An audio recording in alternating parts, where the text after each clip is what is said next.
Assalamualaikum warahmatullahi wabarakatuh. Perkenalkan, nama saya Sela Rosita Arum, NIM 190411000012. Di sini saya akan menjawab tugas dari mata kuliah Geologi Laut yang diampu oleh Bapak Ashari Wicaksono, Eskel MSI MSc, yaitu tentang kondisi geologi yang berada di daerah sekitar. Daerah saya yaitu daerah Lamongan. Sebelumnya saya akan menjelaskan terlebih dahulu tentang apa itu geologi. Simak videonya sampai habis ya. Apa itu geologi? Jadi, geologi adalah bahasa Yunani ge yang berarti bumi dan logos yang berarti alasan atau ilmu.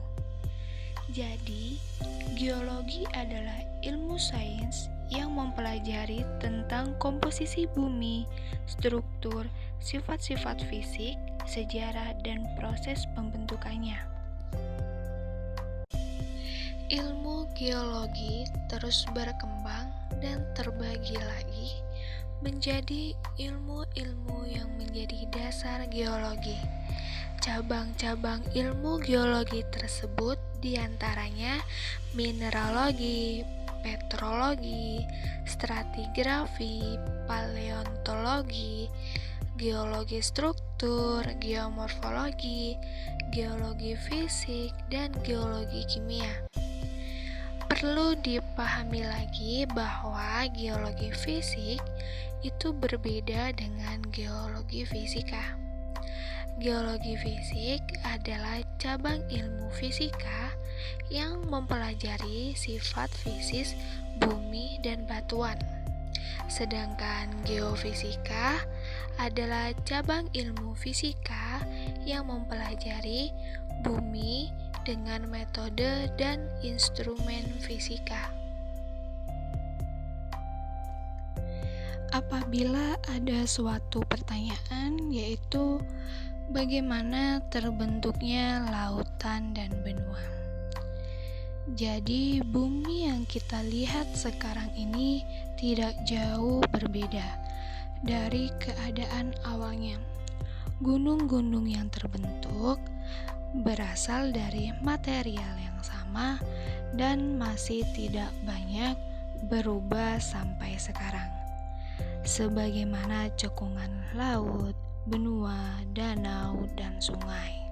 Pelapukan mungkin telah menurun ketinggian dari gunung dan adanya endapan pasir, kerikil, dan debu yang diterbangkan oleh angin. Sungai dan gletser mungkin dari dulu telah mengisi beberapa daratan, tetapi lingkup keseluruhan sejarah bumi, perubahan tersebut dianggap signifikan.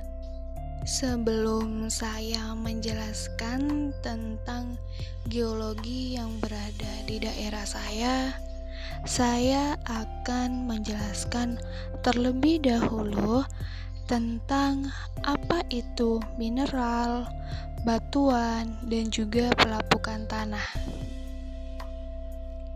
Mineral adalah senyawa anorganik yang terbentuk secara alamiah, berfase padat, mempunyai komposisi dan struktur tertentu.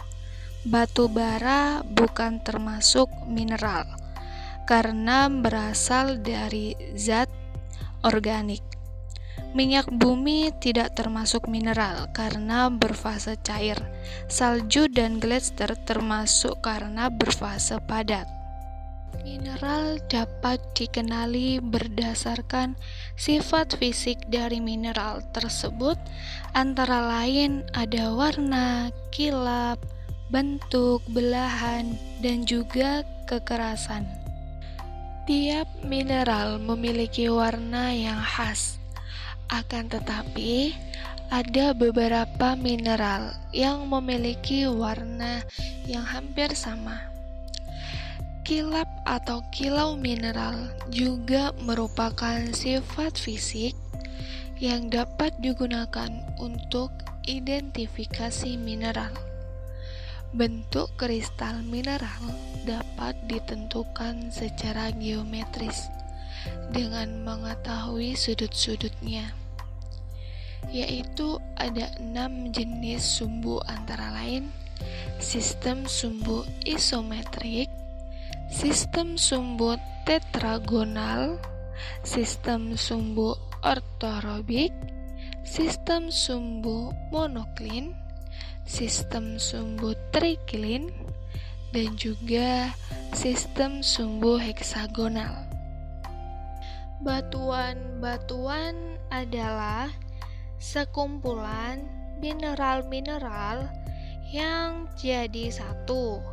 Batuan bisa terdiri dari satu macam mineral saja atau campuran dari beberapa mineral. Batuan memiliki siklus, yaitu batuan dapat mengalami perubahan dari satu tipe menjadi tipe batuan lainnya. Kemudian dari jenis apapun, jika tertimbun dalam bumi, akan mendapatkan energi panas hingga meleleh, kemudian membeku kembali. Maka batuan tersebut akan menjadi batuan beku.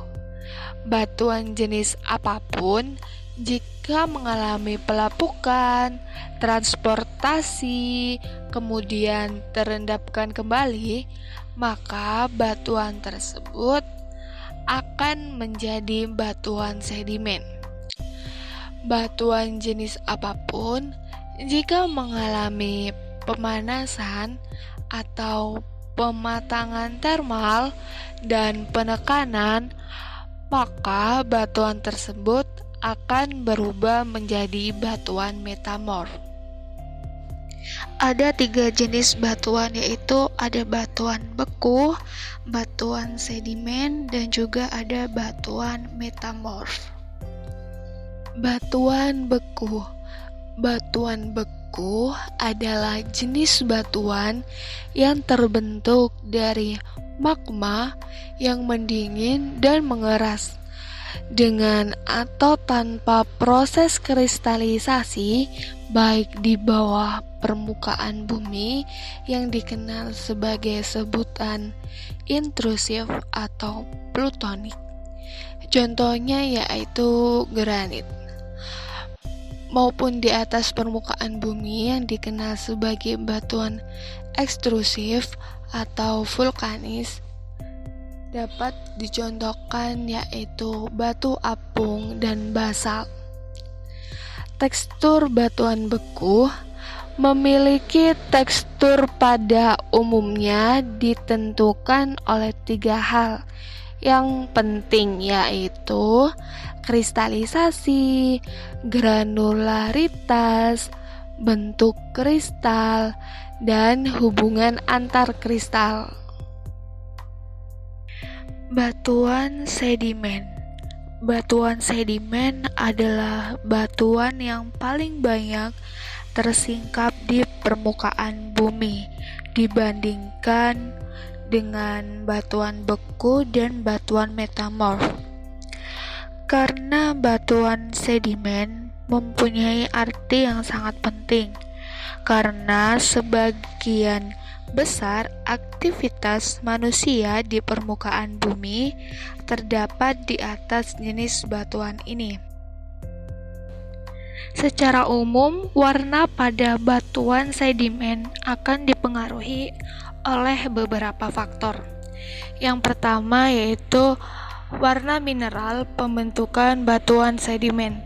Contohnya, jika mineral pembentukan batuan sedimen didominasi oleh kuarsa, maka batuan akan cenderung berwarna putih.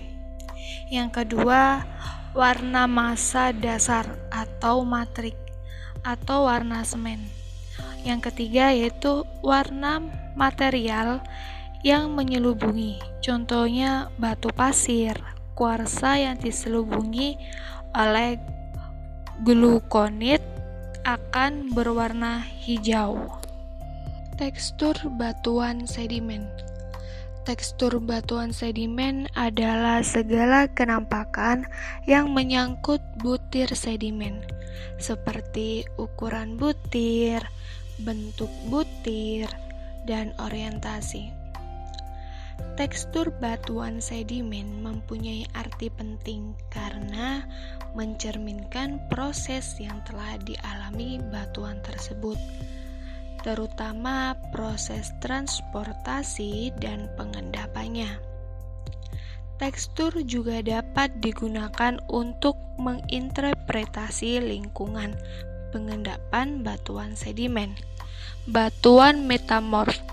Batuan metamorf adalah proses-proses yang mengubah mineral suatu batuan pada fase padat karena pengaruh kondisi fisik dan kimia di dalam kerak bumi, di mana kondisi fisik dan kimia tersebut berbeda dengan kondisi sebelumnya. Proses-proses tersebut tentu saja tidak termasuk proses pelapukan dan diagnosis. Ada beberapa faktor-faktor yang mempengaruhi intensitas metamorfisme batuan, yaitu antara lain ada suhu, tekanan, larutan yang terlibat, waktu, dan media metamorfisme. Semua batuan yang ada di permukaan bumi akan mengalami pelapukan. Penyebab pelapukan tersebut ada 3 macam pelapukan, yaitu pelapukan secara fisika, pelapukan secara kimiawi, dan juga pelapukan secara biologis. Proses pelapukan tanah. Proses pelapukan tanah bermula dengan terjadinya penghancuran arget-arget tanah sebagai kumpulan air hujan yang mempunyai energi lebih besar dari daya tahan tanah. Hancuran dari tanah ini akan menyumbat pori-pori tanah, maka kapasitas infiltrasi tanah akan menurun dan mengakibatkan air mengalir di permukaan tanah dan disebut sebagai lipasan permukaan. Jika tenaga lipasan permukaan sudah tidak mampu lagi mengangkut bahan-bahan hancuran tersebut, maka bahan-bahan ini akan diendapkan. Ada beberapa faktor yang mempengaruhi terjadinya pelapukan tanah, yaitu yang pertama ada faktor iklim yang mempengaruhi terjadinya pelapukan adalah besarnya intensitas hujan rata-rata dan rentan suhu, musim, kecepatan angin, dan frekuensi terjadinya badai. Yang kedua yaitu faktor geologi yang mempengaruhi pelapukan adalah tipe sedimen, tipe batuan, porositas, dan permeabilitas, serta kemiringan lahan. Yang ketiga yaitu faktor biologis yang mempengaruhi pelapukan antara lain intensitas vegetasi dan aktivitas hewan. Nah, di sini saya akan menjelaskan bagaimana kondisi geologi yang berada di daerah saya. Di daerah saya dekat dengan daerah pegunungan atau bisa disebut dengan Gunung Kapur. Bisa dilihat daerah ini dulunya merupakan gunung biasa, akan tetapi oleh masyarakat sekitar, gunung ini digali dan diambil batuannya, yang pada akhirnya terbentuklah tebing-tebing batuan kapur. Batu kapur ini merupakan batuan sedimen non-klastik yang terbentuk dari proses kimia maupun biologi. Batu kapur juga disebut dengan batu gamping atau limestone. Batuan ini memiliki sifat fisik yang diperoleh seperti warna yang segar, meliputi warna putih dan abu-abu. Warna lapuk meliputi warna putih kecoklatan dan putih keabuan. Untuk ciri fisik, tekstur meliputi berongga, tak berongga, mudah lapuk, dan tidak mudah lapuk. Batuan kapur ini memiliki kandungan mineral dan juga kandungan kalsium dalam bentuk kalsium bikarbonat. Proses tersebut terjadi karena adanya suhu dan tekanan yang tinggi, yang akan mengakibatkan terjadinya batuan tersebut mengalami pengerasan. Sekian penjelasan dari saya tentang kondisi geologi yang berada di daerah sekitar saya. Apabila ada salah kata, saya mohon maaf. Terima kasih. Wassalamualaikum warahmatullahi wabarakatuh.